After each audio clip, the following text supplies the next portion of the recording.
I've been running a snail mail club since 2019. That's 7 years? Oh my goodness, that's a long time. But after that long, I'd like to think I know a thing or two about consistently running a print subscription club. So if you're considering starting up a snail mail club for your art, your writing, or whatever media you work in, this video is going to go over everything that you need to get started. The first step is to ask yourself what you want to create and send out every month. If you're an artist, that could be an illustrated print, a postcard, a lino cut, or a stamp print, stickers, a stationery set, or some other small printed item. If you're a writer, it could include a letter, a short story, a poem, a song snippet. Honestly, your creativity is the only limit here. Really, this can be anything as long as it is small, easily mailable, and I think this is the most important, it can be easily reproduced for you to send to a, hopefully, growing number of members. Over the past several years, my monthly mail club has taken several different forms, but it's always boiled down to a monthly illustration sent as a postcard-sized print and a sticker or sticker sheet. My format this year is a double-sided print with a monthly calendar on one side and a full bleed print on the other, plus a sticker sheet. I make these double-sided so that once the calendar is expired, because, calendars are inherently time limited, you can just flip it over to the other side and continue enjoying the print all year round.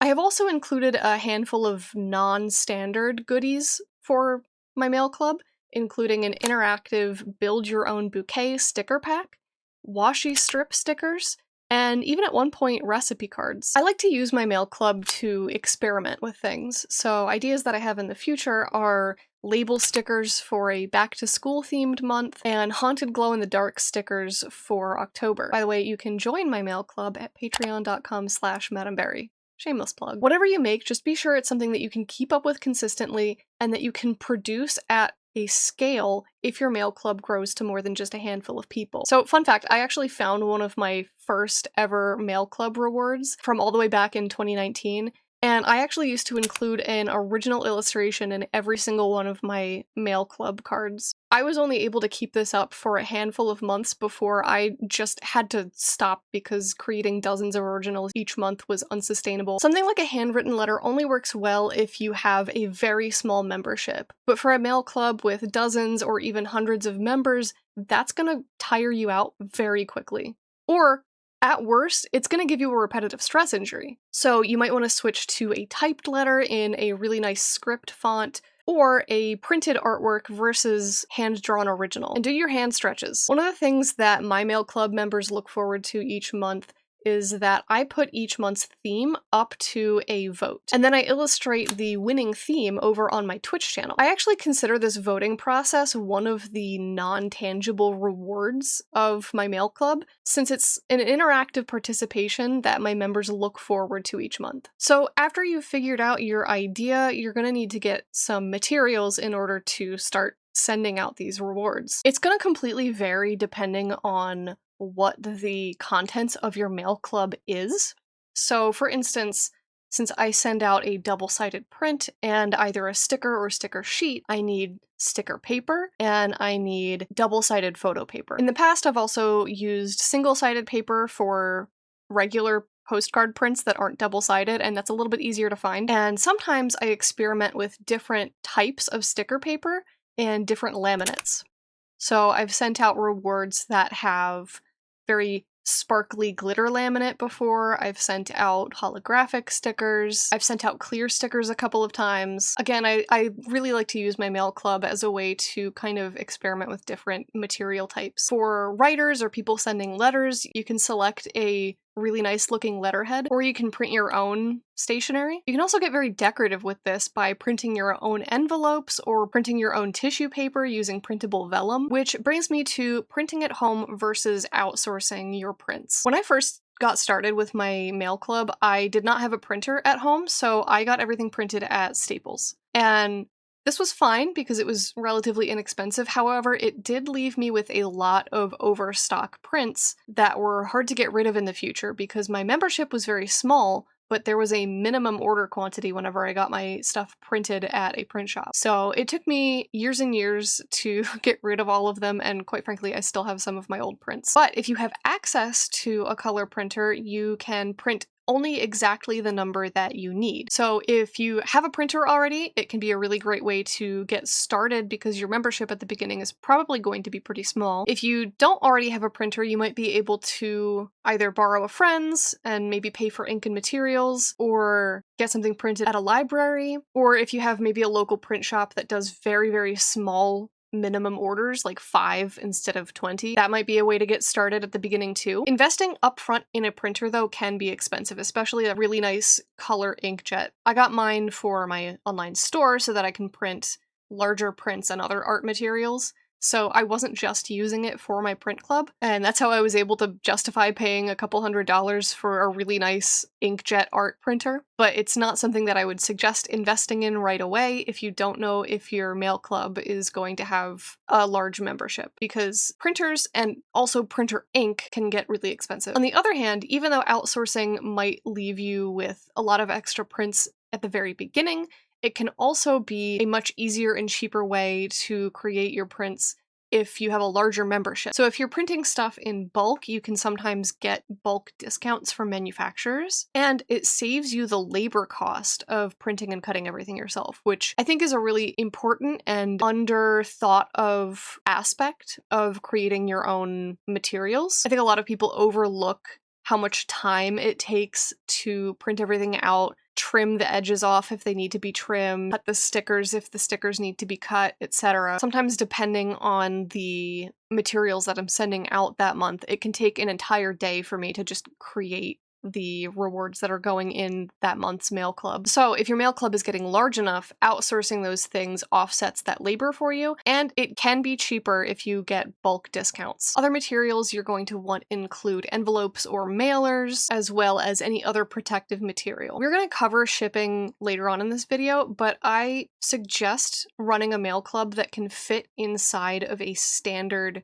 mailable envelope with a stamp. But if you want to run a more expensive collector's club, you could use rigid mailers or bubble mailers or even boxes. Just be sure to price your mail club according to all of the materials and labor and time and everything that goes into it, including shipping, so that you aren't losing money every time you send out rewards. If you're doing this as a business and not just like a fun one-way pen pal kind of thing, you also want to make sure you're making a profit off of this. So when it comes to pricing, be very careful about underpricing your work, and also account for the time that it takes you to write the letter, draw the illustration, draw the stickers, all of the preparation that goes into not just the physical materials that go into the envelope, but also the illustration or the writing or whatever it is that you put on those materials. So once you know what you want to send, the next step is going to be picking a platform to use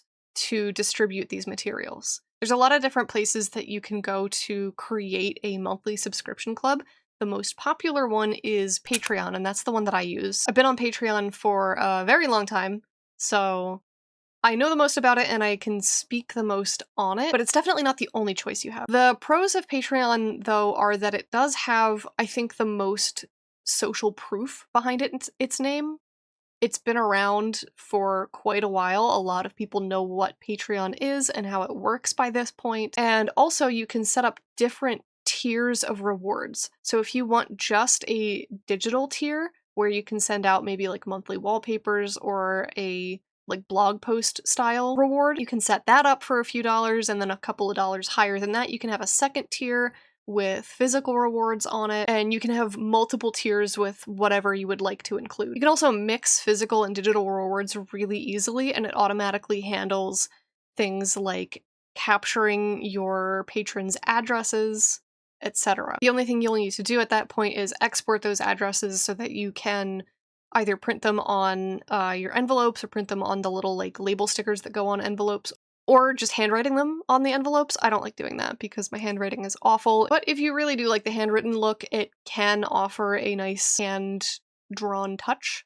hand-touched, hand-human. I have not had enough coffee today, but if you like handwriting things, it can add a very nice personal touch. Another platform that I don't know a lot about and I can't say very much on, but I have heard a lot of people use is Ko-fi.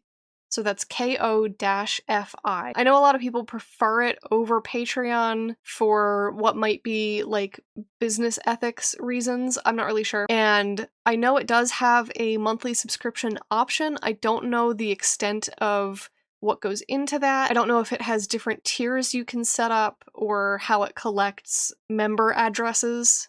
So if you have used Ko-fi in the past and you would like to provide some insight in the comments, feel free to do so. Other than the fact that it exists, I really personally can't say much about it because I haven't used it very extensively. If you would rather not go with a third party, you can also try to build your own website with a subscription commerce. So like WooCommerce for WordPress or Shopify or some other e-commerce platform that gives you a monthly subscription option for payment. For instance, Acorn and Crow, their monthly mail club goes exclusively through their website. So if you would prefer to have full ownership of all of your accounts and not rely on a third-party service like Patreon that can change its terms of service at will, you could go the self-hosted route. This gives you the complete control over the front end and back end experience, as well as ownership over your customer base. You can sign them up for your email newsletter, etc. This is the most technically involved of the options, so this is something that I would suggest really only if you have the technical know-how. Lastly, you need a way to ship the items to your mail club members. So I'm based in the United States and I can really only speak to the mailing system here. So that's what I'll be speaking on. If you're in another country, some of this stuff might not apply to you. So look up what the mailing regulations are in the country that you live in, and or pick whatever advice out of this section is actually relevant to you, and feel free to ignore the rest if you're not from the United States. I touched on this earlier in the video, but my recommendation is that you keep your mail club contents to items that fit within a standard US postal stamp sized envelope. So that's something like this. It's rectangular, it's small, it just fits like a greeting card, basically.